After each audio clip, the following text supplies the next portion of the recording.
اس کو بھی انہوں نے کیا کرنا شروع کیا, اس کو کہا کہ اس کو ضائع مت کیجیے, اس کو ضائع مت کیجیے. اس کو بھی بطور کھاد انہوں نے استعمال کرنا شروع کیا. صحیح.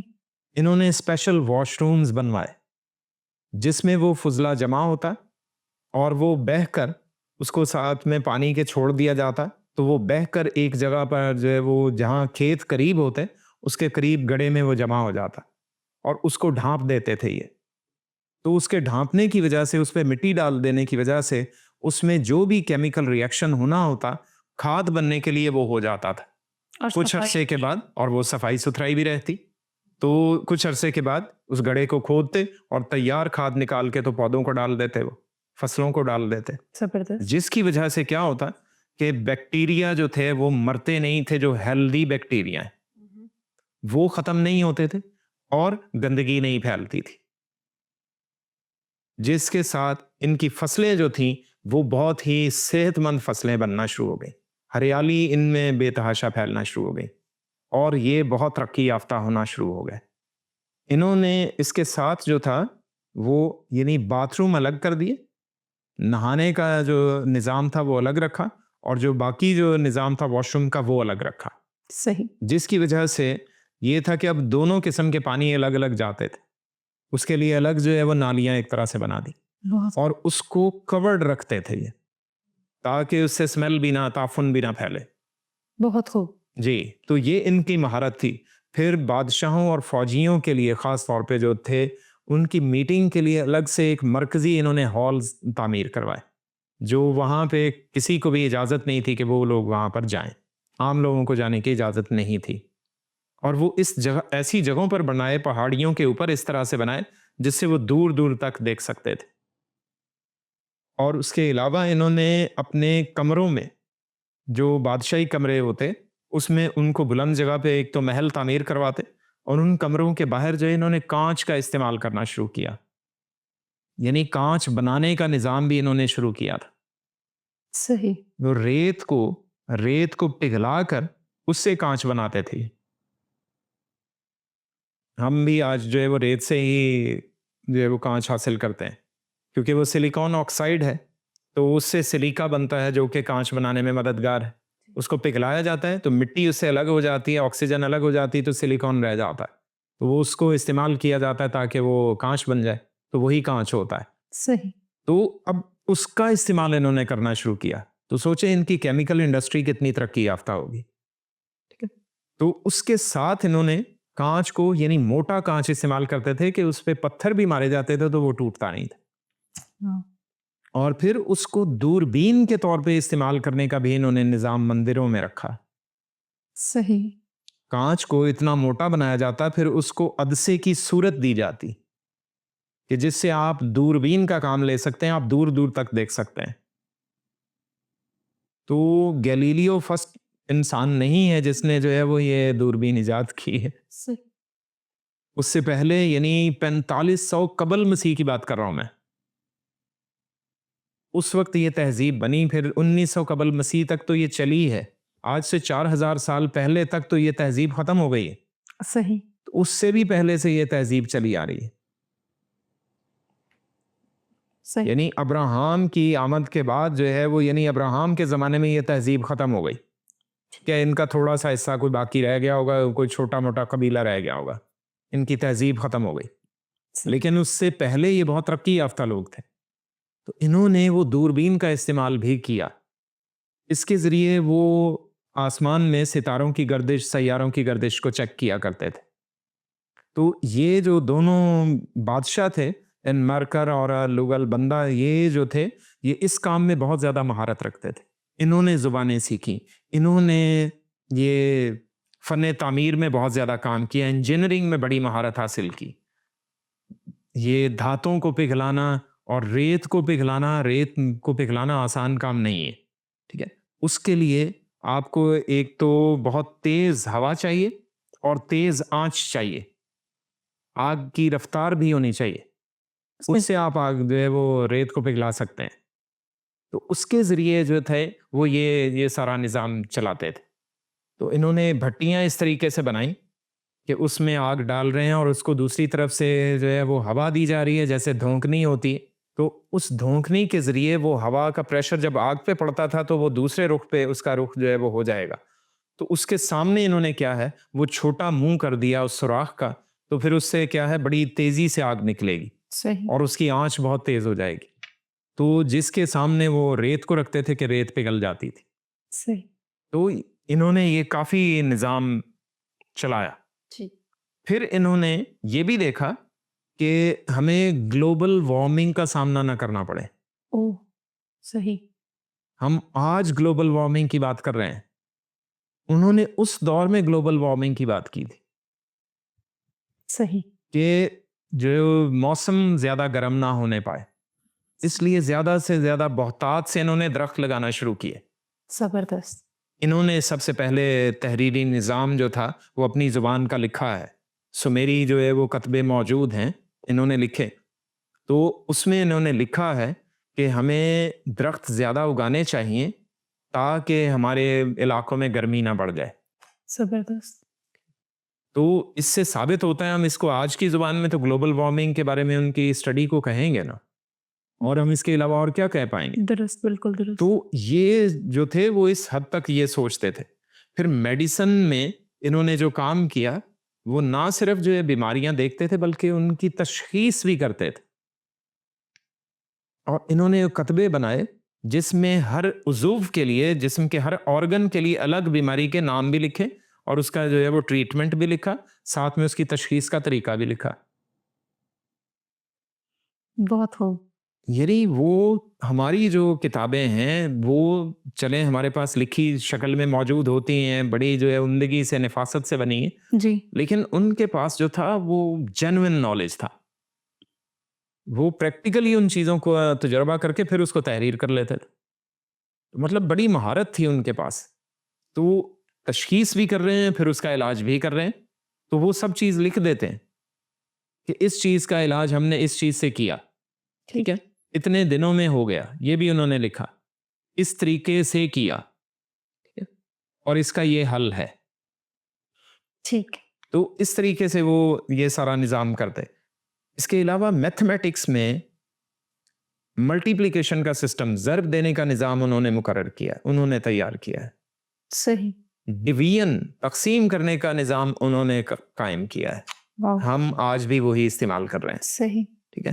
جمع نفی کے لیے بھی جو ہے وہ استعمال کیا جاتا ہے وہی انہی کا نظام. صحیح جو ہمارے پاس یہ پلس کا سائن ہے, جی ٹھیک ہے, یہ سمیری زبان یا سمیری دور سے ہی چل رہا ہے جمع کرنے کے لیے. صحیح ملٹی پلائی کے لیے بھی وہ اسی کو تھوڑی سی اس کی صورت بدلتے تھے تو پھر یہ استعمال کیا جاتا تھا. بہت خوب تو یعنی اس کا صرف رخ چینج ہوا, باقی اور اس میں کوئی چیز تبدیل نہیں کی گئی. تو اس لیے یہ ان کا ہی دیا ہوا ایک کہہ لیجیے کہ ہمارے پاس ایک تحفہ ہے جو ہم استعمال کر رہے ہیں. صحیح اور پھر ہم میتھمیٹکس میں اسکوائر روٹ نکالتے ہیں, جی جی ٹھیک ہے, پھر کیوب روٹ نکالتے ہیں. صحیح یہ انہوں نے بتایا ہے. واو وہ اس دور میں یہ اسکوائر روٹ نکالا کرتے تھے صحیح اور کتبوں پہ انہوں نے باقاعدہ نکال کے لکھ کے دکھائے ہوئے ہیں اور ایگزیکٹ ویلیوز نکالی ہوئی ہیں. جو کیلکولیٹر سے جو ویلیوز آتی ہیں وہ انہوں نے کی ہوئی ہیں. صحیح جیومیٹریکل جو شکلیں ہیں, جو اشکال بنتی ہیں مختلف, اسکوائر ہو گیا, کیوب ہو گیا, جو ریکٹینگل, یہ ساری چیزیں, تو چوکور, گول, یہ بیزوی وغیرہ, یہ سب شکلیں انہوں نے جو ہے اپنے کتبوں پہ بنائی ہوئی ہیں صحیح اور وہ سکھاتے تھے کہ کس طرح سے یہ چیزیں بنیں گی. اور اس کے علاوہ فن تعمیر میں مہارت ان کی یہ دیکھیے کہ آپ پیپر کے اوپر, پیپر سمجھ لیجئے, مثال دے رہا ہوں, پیپر کو اس طریقے سے استعمال کریں پہ اس کے اوپر آپ کی یہ بک یا بائبل مقدس کا وزن جو ہے وہ یہ بآسانی سہار لے. اچھا, یعنی یہ معلق رہے اور وہ جی. اس کو ہولڈ کر سکے. بالکل اوکے, جی, ٹیبل کی طرح. بالکل. صحیح تو ہم اب دیکھتے ہیں کہ اس کو مختلف شکلوں کے ذریعے اس کو جو ہے وہ استعمال کیا جاتا ہے کہ اس کو پیپر کو ایسی شکل دی جائے کہ وہ یہ وزن اس کے اوپر جو ہے وہ بآسانی آ جائے. ٹھیک تو پتوں کے ذریعے, لکڑی کے ذریعے, وہ لکڑی کا استعمال کیا کرتے تھے, تو لکڑی کو اس طریقے سے جو ہے وہ شکل دینے کی کوشش کرتے کہ وہ زیادہ سے زیادہ وزن سہار سکے. زبردست. پتھروں کو وہ ان کے ساتھ کیونکہ جو ہے وہ یقیناً کوئی نہ کوئی ان کا کنیکشن جائنٹس کے ساتھ بھی ہے، تو اس کے ذریعے بھی وہ بہت سی چیزیں سیکھتے تھے. میں آپ سے یہی سوال پوچھنا چاہ رہی تھی کہ کیا یہ لوگ جس طرح سے ان کی آپ باتیں ہمیں بتاتے ہیں تو ہم لوگ یہ سوچنے پر مجبور ہو جاتے ہیں کہ اگر ان کے پاس اتنا نالج تھا تو پھر ہم آج دوبارہ سے کیوں گین کر رہے ہیں یا ہم اتنی اسٹرگل دوبارہ کیوں کر رہے ہیں؟ کیا یہ جائنٹس کا دور ہے یا یہ جائنٹس تھے یا عام بنی نوع انسان میں سے تھے یا ان کا تعلق ان سے تھا؟ یہ عام انسان ہی تھے، اوکے، لیکن ان کے ساتھ جو ہیں وہ قومیں بھی بستی ہیں جو جائنٹس کی قومیں ہیں. ٹھیک ہے، ان کی نسلیں مختلف قبائل کی صورت میں بستی ہیں، تو یہ ان کے ساتھ بالکل الحاق میں تھے، تو ان سے رابطے میں تھے، کیونکہ انہی میں سے کئیوں کو تو یہ دیوی دیوتا مانتے تھے. اوکے، تو دیوی یا دیوتا ماننے کا ایک سمپل سا نظام ہے، وہ یہ کہ انسان کی عمر جو ہے وہ 100-120 سال ہو جائے گی، چلو 200 سال ہو جائے گی، صحیح، لیکن ایک اور جو ہے وہ آپ سے بہت ہی قداور، بہت ہی طاقتور اور بہت ہی لمبا چوڑا جو ہے وہ کوئی شخص یا انسان نما ہو، تو وہ 300-400 سال زندہ رہے. تو ایک نسل گزر جائے پھر دوسری نسل بھی گزر جائے تو وہ تب بھی موجود ہو، درست، تو اس کو جو ہے وہ لوگ کیا تھے اس دور میں اس کو دیوی دیوتا مان لیتے تھے. ٹھیک، تو یہی ان کا جائنٹس کا سلسلہ تھا. صحیح، تو پیدائش 6 باب میں لکھا ہوا ہے کہ ان دنوں میں زمین پر جبار تھے اور وہ بڑے نامور تھے. درست، تو نامور اسی وجہ سے تھے صحیح، کیونکہ ان کی عمریں زیادہ ہیں، ان کی طاقت زیادہ ہے، ان کے پاس علم زیادہ ہے، اس وجہ سے وہ نامور ہوا. اور ان کی عمر کے باعث کیا ہے، لوگ ان کی پوجا کرنے شروع ہو جاتے تھے. ایک نسل گزر گئی، دوسری بھی گزر گئی، تو وہ ابھی تک موجود ہیں. اور تیسری نسل آئی تو انہوں نے دیکھا کہ یہ تو جو ہے وہ ہمارے باپ دادا کے زمانے سے موجود ہیں اور وہ تو ابھی رہے نہیں. درست، تو پھر انہوں نے ان سے جو ہے وہ کیا ہے ان کی عقیدت کرنا شروع کر دی، صحیح، ان کو دیوی دیوتا ماننا شروع کر دیا. صحیح، پاور کے سامنے لوگ سرنڈر کرتے ہیں تو وہ بالکل اس کو معفو، ایسا ہی ہو، ٹھیک، ایسا ہی انہوں نے کرنا شروع کیا. صحیح، تو یہ ان کا جو ہے وہ نظام رہا ہے. تو بہت سی چیزیں انہوں نے جو ہے وہ سٹارٹ لیں. پھر ان کے ایک اور جو تھے وہ اریدو سائنسدان ہوا. اوکے، اریدو تو جو ان بادشاہوں کے زمانے میں ہی تھا، وہ ایک عام شخص تھا، تو غربت سے اٹھا، اس نے پڑھنا لکھنا شروع کر دیا، تو سیکھ کر آخر کار وہ بادشاہ کے جو ہے وہ رائٹ ہینڈ بن گیا. اتنی اس نے، اور اسے جو ہے وہ سائنسدان بن گیا، اس نے میڈیسن میں بڑی مہارت حاصل کی، ڈاکٹر بن گیا. اور پھر آخر کار جب وہ ڈاکٹر بنا تو اسے کیا ہے مندر میں رکھ لیا جاتا تھا، اسے مندر کا بڑا پجاری مان لیا جاتا تھا. صحیح، تو پھر معاشرے میں بہت عزت ہو گئی. تو اس نے کیا کیا، اس نے ایدوباس، ٹھیک ہے، ایدوباس جو ہے، باس کے معنی ہے، یہ بیت کو جو ہے باس بھی بولتے ہیں، ٹھیک ہے، اوکے، بیت کے معنی گھر ہے، جی، ٹھیک ہے. تو ایدوباس کا مطلب تھا کہ تختیوں کا گھر. اوکے، صحیح، سمیری زبان میں وہ کیا تھا، تختیوں کا گھر یا کتبوں کا گھر، جہاں پر کتبے بنائے جاتے اور لکھے جاتے تھے. صحیح، تو اس نے وہ تعمیر کروایا، یعنی وہ بھی اسکول سسٹم اس نے تعمیر کروایا جہاں پہ کاتب سیکھیں گے، کتبے بنائیں گے اور کتبوں پر تحریریں کریں گے. اشاعت خانہ، جی، تو بالکل ایک جو ہے وہ سسٹم اس نے جو ہے وہ بنا لیا. اور جس کے بعد اس کی وجہ سے کیا ہوا کہ جو ارد گرد کی تہذیبیں تھیں، ارد گرد کے اور قومیں تھیں، وہ ان سے سیکھنے کے لیے آنا شروع ہو گئے. انہوں نے ان کے دیوی دیوتاؤں کو اپنانا شروع کر دیا، صحیح، سوائے ماں سوا جو عبرانی قوم تھی وہ ان میں شامل نہیں ہے. آمین، ان کے آباء و اجداد جو تھے وہ ابراہم ابھی جو ہے وہ آنے والے تھے، لیکن اس سے قبل ہی یہ سب کچھ چل رہا ہے. لیکن ابراہم کے جو آباء و اجداد تھے یہ اس زمانے میں کیا تھے، وہ اس سے پہلے یہ لوگ موجود تھے. ٹھیک، تو ابراہم کے آباء و اجداد کے زمانے میں تو ٹھیک، انہوں نے ان کے ساتھ کیا ہے وہ رابطہ نہیں رکھا. صحیح، ان کے ساتھ ان کی اکثر جنگ رہی ہے. ٹھیک، لیکن آہستہ آہستہ جب یہ وقت گزرتا چلا گیا تو پھر کیا ہے، ابراہم کے دور میں بھی کیونکہ یہ لوگ موجود تھے تو انہوں نے اپنے کتبوں میں، سمیری کتبوں میں بھی ابراہم کو بطور ایک بادشاہ لکھا ہے. صحیح، ابراہم جو ہے وہ ایک تاریخی فگر ہے، تاریخی ہستی ہے. تو اس چیز کا ثبوت جو ہے وہ سمیری کتبے اور اکادی کتبے وہ دونوں دیتے ہیں. ٹھیک ہے، ٹھیک ہے، اور میسوپوٹامیہ کے جو کتبے ہیں وہ بھی اس بات کی گواہی دیتے ہیں. صحیح. اور اس میں جو تھا یہ اور کلدانیوں کا اور جہاں سے ابراہم آئے ہیں، وہ ہم بائبل مقدس میں پڑھتے ہیں کہ خداوند یہ فرماتا ہے، ابراہم سے کہا اس نے کہ میں نے تجھے کلدانیوں کے اور میں سے بلایا. ٹھیک ہے. تو وہ اور جو علاقہ تھا وہ سمیری تہذیب کے انڈر تھا، اور وہ جو تھے وہ بڑی بڑی اونچی عمارتیں بنانے میں ماہر تھے. صحیح. یہ تقریباً جو تھا وہ 200 فٹ سے چھوٹی عمارت نہیں بناتے تھے. 200 فٹ. جی. صحیح. لوگوں کی رہائش کا نظام بھی انہوں نے ایسا ہی رکھا کہ وہ اونچی عمارتوں میں رہیں. ٹھیک ہے. اور گندگی کم سے کم پھیلے. تو یہ جو ان کی تہذیب تھی، سمیری تہذیب، اس میں ابراہم کے آباء و اجداد کا زمانہ ہے، جس میں حضرت نوح کہہ لیجئے، اس سے پہلے کے لوگ تھے، لمک ہیں، متوسلہ ہے اور ہنوک ہے، یہ اس کے دور کے لوگ ہیں. ٹھیک ہے. اور اس دور میں آپ جانتے ہیں کہ جائنٹس جو تھے وہ کافی زیادہ زمین پر موجود تھے. ان کی جنگیں جو تھیں وہ خدا کے لوگوں سے چلتی رہتی تھیں، وہ آپس میں بھی جنگ کرتے، لوگوں سے بھی جنگیں کرتے رہتے، تو جس کی وجہ سے یہ کافی معاملہ جو ہے وہ بڑھتا رہا. تو اب اس کی وجہ سے وہ خدا کے لوگوں کا جو تعلق ہے وہ ان قوموں کے ساتھ ہے، بھلے مخالفت کا تعلق ہو، ٹھیک ہے، یا دوستی کا تعلق ہو، وہ جو ہے وہ بات کی بات ہے.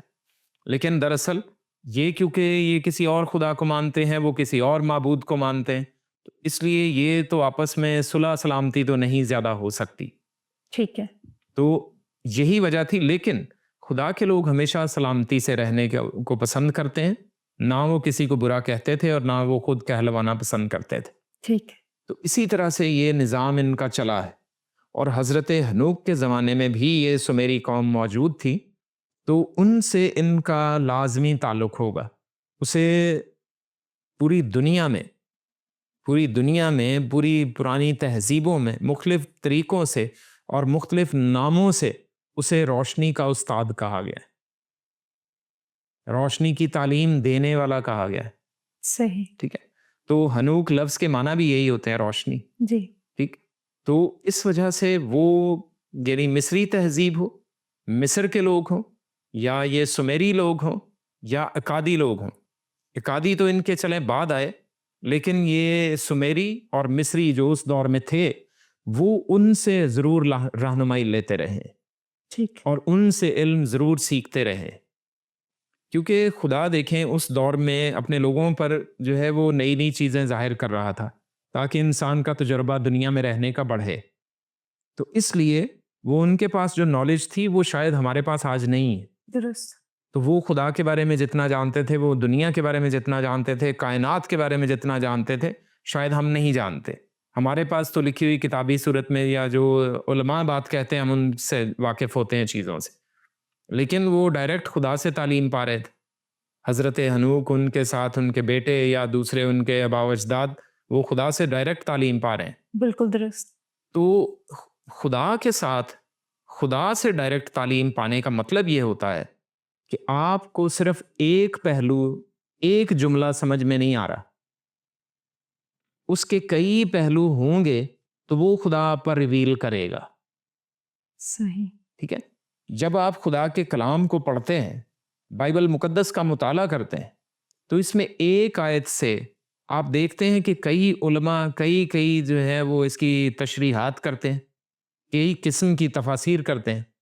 ڈاکٹرائنز بن جاتی ہیں بہت ساری ایک آیت پہ. وہ بات الگ ہے، ڈاکٹرینز کی بات میں نہیں کر رہا ہوں، تعلیمات کی بات نہیں میں کر رہا ہوں، یعنی وہ اس کے کئی پہلو ہمارے سامنے اجاگر کر دیتے ہیں.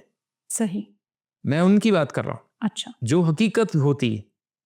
ٹھیک ہے. کیونکہ خدا کا کلام صرف ایک ہی زمانے کے لیے تو نہیں ہے، درست. یہ تینوں زمانوں کے لیے کہہ لیجئے، بلکہ ہر زمانے کے لیے ہے. ماضی، حال، مستقبل کو یہ ایڈریس کرتا ہے خدا کا کلام. حضرت ہنوک ابراہم سے بھی سینکڑوں سال پہلے موجود ہے. بالکل صحیح. لیکن وہ دنیا کے اینڈ کے بارے میں بتا رہے ہیں. انہوں نے نبوتیں کی. ہم یہودا کے خط میں پڑھتے ہیں وہ نبوت کہ خداوند جو ہے وہ آیا اور وہ اپنے لاکھوں قدوسیوں کے ساتھ آیا. ٹھیک ہے.